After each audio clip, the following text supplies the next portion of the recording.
الرجیم بسم اللہ الرحمن الرحیم۔ آج سورۃ البقرہ کا 5واں رکوع ہے اور ہمارا یہ ہفتہ وار پروگرام ہے۔ پہلے رکوع میں یہ تھا کہ آپ اللہ تعالیٰ کی کتاب سے ہدایت تو اسی صورت میں حاصل کر سکتے ہیں جب ان چیزوں پر عمل کریں۔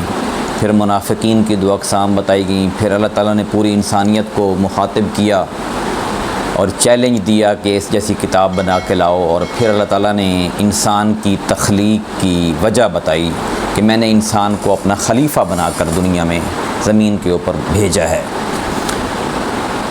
آج یہاں سے اس قوم کا تذکرہ ہو رہا ہے جس قوم نے دنیا پر سب سے زیادہ حکومت کی ہے یا وقت گزارا ہے، جس کی تاریخ سب سے زیادہ بڑی ہے، اور وہ قوم اب تک موجود ہے، اور اس قوم کا نام ہے بنی اسرائیل۔ یعنی حضرت ابراہیم علیہ السلام کے دو بیٹے تھے، حضرت اسحاق اور حضرت اسماعیل۔ حضرت اسحاق جو تھے وہ فلسطین میں آباد ہو گئے، اور حضرت اسماعیل سعودی عرب مکہ میں آباد ہوئے۔ حضرت اسحاق کو اللہ تعالیٰ نے بیٹا دیا حضرت یعقوب علیہ السلام، وہ بھی فلسطین میں تھے۔ پھر حضرت یعقوب علیہ السلام کی جو اولاد تھی ان کو بنی اسرائیل کہتے ہیں، کیونکہ حضرت یعقوب علیہ السلام کا لقب اسرائیل تھا، یعنی اسرائیل کی اولاد۔ اب بنی اسرائیل پھر آگے چل کر دو گروہوں میں تقسیم ہو گئی، ایک یہودی اور ایک عیسائی۔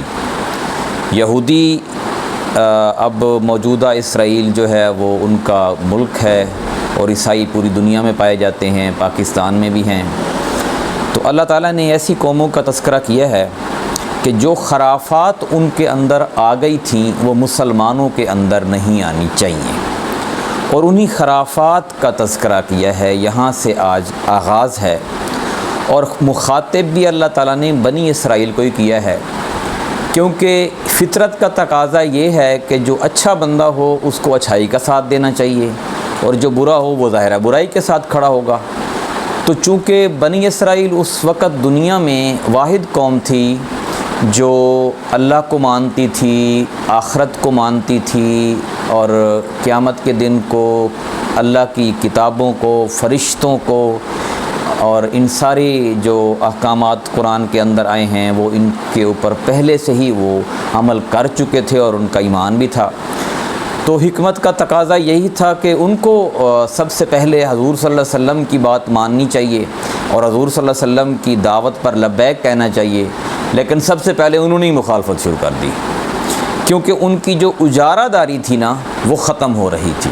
جیسے ہمارے ہاں کوئی ایک کاروبار، عام طور پر یہ جو مثال ہوتی ہے کہ کسی کاروبار کا عروج ہو تو اس کے سامنے ایک اور آ جائے تو وہ سمجھتا ہے کہ میری تو اجارہ داری ختم ہو گئی ہے۔ چونکہ نبی کریم صلی اللہ علیہ وآلہ وسلم وہ ایک کتاب لے کر آئے اور خود اللہ کے رسول ہیں، تو انہوں نے کہا کہ ہماری جو اجارہ داری ہے کہ ہم تو اپنے آپ کو اللہ کا برگزیدہ اور خاص کہتے ہیں، تو یہ تو ختم ہو رہی ہے، یہ تو نبی کریم صلی اللہ علیہ وسلم یہ نبی آ گئے ہیں، تو اب تو ان کی بات چلے گی۔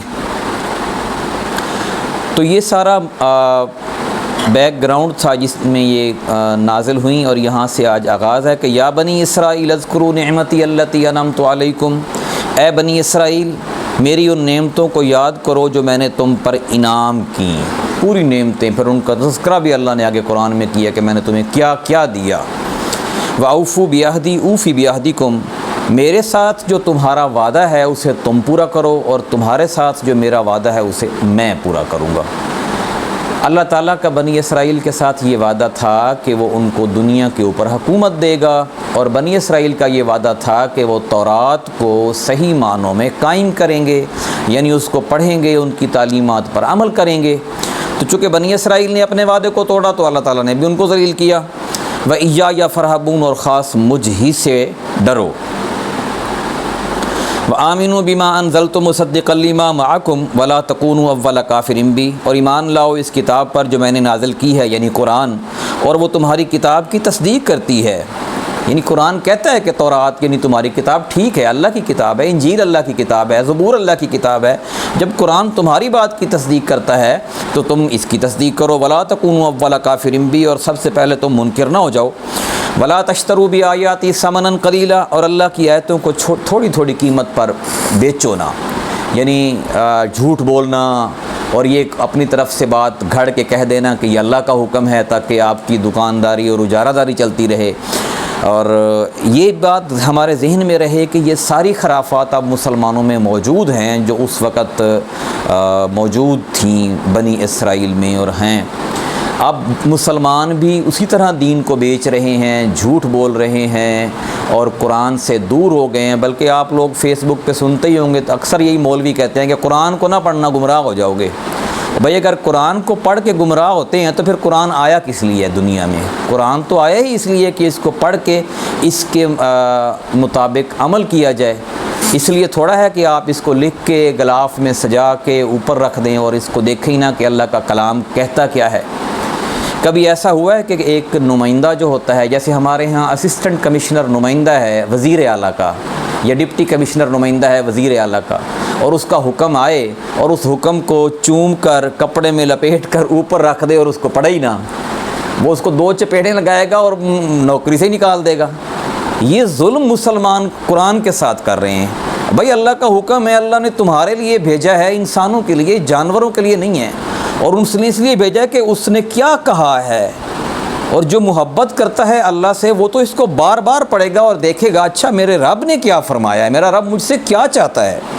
لیکن تم اس کو بجائے اس کے کہ خود پڑھو اور اس کے اوپر عوام کو درس دو اور لوگوں کو اس کے قریب لاؤ, اور تم خود بھی اس سے دور ہو اور لوگوں کو بھی دور کر رہے ہو, اور صرف ایسا اسلام پیش کرتے ہو کہ لوگ آپ کی تعریف کریں. بہت سارے لوگ ایسا اسلام پیش کرتے ہیں کہ لوگ ان کی تعریف کریں, جی بڑے عالم دین ہیں, جی بڑے بزرگ ہیں, جی بڑے پیر ہیں, جی بڑی پہنچی ہوئی گدی ہیں, اور بڑے ان کا مقام اور مرتبہ ہے, اور ان سے بڑا فیض ہوتا ہے, اور یہ اس طرح کی مطلب باتیں. اور پھر الٹیمیٹلی ہوتا کیا ہے کہ انہوں نے ان سے چندہ وصول کرنا ہوتا ہے, پیسے لینے ہوتے ہیں, نذرانہ لینا ہوتا ہے, بکرے لینے ہوتے ہیں, یا جو بھی اس سینس میں جو بھی پیسے آپ کہہ لیں. تو اللہ نے فرمایا کہ ولا تشتروا بآیاتی ثمنا قلیلا, اور میری آیتوں کو تھوڑی قیمت کے عوض نہ بیچو, وإیایا فاتقون, اور خاص مجھ سے ہی ڈرو, دنیا کے لوگوں سے نہ ڈرو, مجھ سے ڈرو. ولا تلبسوا الحق بالباطل وتکتموا الحق, اور حق کو باطل کے ساتھ خلط ملط نہ کرو. یہ نہ کہو یہاں یہ بھی ٹھیک ہے, وہ بھی ٹھیک ہے, وہ بھی صحیح ہے, وہ بھی صحیح ہے. نہیں, جو کھری بات ہے اس کو سب کے سامنے ڈنکے کی چوٹ پر کہو, اور حق بات کو چھپاؤ نہ. وانتم تعلمون, اور جس کو تم جانتے ہو کہ یہ واقعی حق ہے تو اس کو نہ چھپاؤ. واقیموا الصلاۃ وآتوا الزکاۃ وارکعوا مع الراکعین, نماز قائم کرو, زکوٰۃ دو, اور جھکنے والوں کے ساتھ جھک جاؤ, یعنی رکوع کرنے والوں کے ساتھ تم بھی رکوع کرو یا با جماعت نماز کرو. اس کا جو بھی مطلب ظاہر ہے جن اہل علم ہیں وہ زیادہ بہتر نکال لیتے ہیں, لیکن بظاہر اس کا مطلب یہی ہے کہ جو لوگ اللہ کے سامنے جھک رہے ہیں تم بھی جھک جاؤ. یا جن لوگوں نے سرنڈر کر دی ہے اللہ کے حضور, اللہ کے غلام بن گئے ہیں, اپنی زندگی کو اللہ کے سامنے حاضر کر دیا ہے کہ ٹھیک ہے جو کچھ بھی ہوگا اللہ کے حکم سے ہوگا, اور میری مرضی نہیں چلے گی, تو تم بھی ویسے ہو جاؤ. اتأمرون الناس بالبر, تم لوگوں کو نیکی کا حکم دیتے ہو, وتنسون انفسکم, اور اپنے آپ کو بھول جاتے ہو. اور یہ ہمارے آج کل کے جو مذہبی رہنما ہیں ان کا ٹپیکل انداز ہے کہ وہ لوگوں کو تو کہیں گے ہاں یہ کام کرنا چاہیے, اللہ کے راستے میں خرچ کرنا چاہیے, اور وہ واقعات سنائیں گے کہ حضرت عمر فاروق کی اس میں قمیض میں پیوند لگے ہوئے تھے اور خود ان کو نیچے پراڈ ہوتی ہے. تو جب آپ خود اس طرح کی عاجزی اختیار نہیں کر سکتے تو آپ واقعات پھر ایسے کیوں سناتے ہو؟ آپ قرآن وہی بتاؤ جس پر آپ خود بھی عمل کر سکتے ہو یا کرو. اتأمرون الناس بالبر وتنسون انفسکم, اور اپنے آپ کو بھول جاتے ہو, وانتم تتلون الکتاب, اور تم کتاب بھی پڑھتے ہو. یعنی خاص طور پر انہیں کو کہا گیا کہ تم تورات بھی پڑھتے ہو, انجیل بھی پڑھتے ہو, لوگوں کو کہتے ہو کہ نیک کام کرو اور اپنے آپ کو بھول جاتے ہو. افلا تعقلون, کیا تمہیں عقل نہیں ہے؟ جیسے ہم اپنی زبان میں کہتے ہیں تمہیں عقل کوئی نہیں, پاگل ہے, دوسروں کو تو یہ کام کہہ رہا ہے, خود یہ کام کر رہا ہے. تو اللہ تعالیٰ بھی یہ کہہ رہا ہے تمہیں عقل نہیں ہے. وَاسْتَعِينُوا بِالصَّبْرِ وَالصَّلَاةِ, صبر اور نماز کے ذریعے مدد طلب کرو, کیونکہ یہ کام آسان نہیں ہے. باتیں کرنا آسان ہے, عمل کرنا بہت مشکل ہے. تو اس لیے تمہیں مشکلات تو آئیں گی. اس لیے صبر اور نماز کے ذریعے سے تم مشکلات کو عبور کر لو گے. وَإِنَّهَا لَكَبِيرَةٌ إِلَّا عَلَى الْخَاشِعِينَ، اور بے شک یہ بڑا بھاری کام ہے، بہت مطلب بڑا کام ہے، لیکن ان کے لیے نہیں جو خشوع اختیار کرنے والے ہیں، ڈرنے والے ہیں، جھک جانے والے ہیں. الَّذِينَ يَظُنُّونَ أَنَّهُمْ مُلَاقُو رَبِّهِمْ، اور جن کا یہ گمان ہے، یقین ہے کہ وہ اپنے رب سے ملنے والے ہیں. وَأَنَّهُمْ إِلَيْهِ رَاجِعُونَ، اور اسی کی طرف لوٹ کر جانے والے ہیں. جس کو یہ پتہ ہو کہ میرے مالک نے مجھ سے ایک ایک چیز کا حساب لینا ہے، میرا خیال ہے وہ تو نہیں جلدی سے نافرمانی کرے گا. کیوں عاقب کرے گا؟ جب عاقب کو پتہ ہو کہ مہینے بعد سٹور کا حساب ہونا ہے تو وہ کبھی بھی دو نمبری نہیں کرے گا، وہ ہر چیز کو حساب سے رکھے گا. اور جب ہمیں پتہ ہو کہ پنجاب ہیلتھ کیئر کمیشن والوں نے ایکسپائر ایک بھی چیز دیکھ لی نا، ہمارا سٹور سیل کر دینا، تو ہم کبھی بھی نہیں رکھیں گے. یار ہم دنیا کے لوگوں سے اتنا ڈرتے ہیں اور اللہ سے ہمیں ڈر ہی نہیں ہے. تو اللہ نے کہا کہ جو بندہ اپنے رب سے ملاقات کا یقین رکھتا ہے اور اس کو یہ پتہ ہے کہ اس نے رب کے حضور پیش ہو کر زندگی کا حساب دینا ہے، وہ دنیا کے لوگوں سے نہیں ڈرے گا اور حق بات کہنے سے نہیں ڈرے گا. اللہ تعالیٰ سے دعا ہے کہ ہمیں قرآن کو صحیح معنوں میں سمجھنے اور عمل کرنے کی توفیق عطا فرمائے. جزاک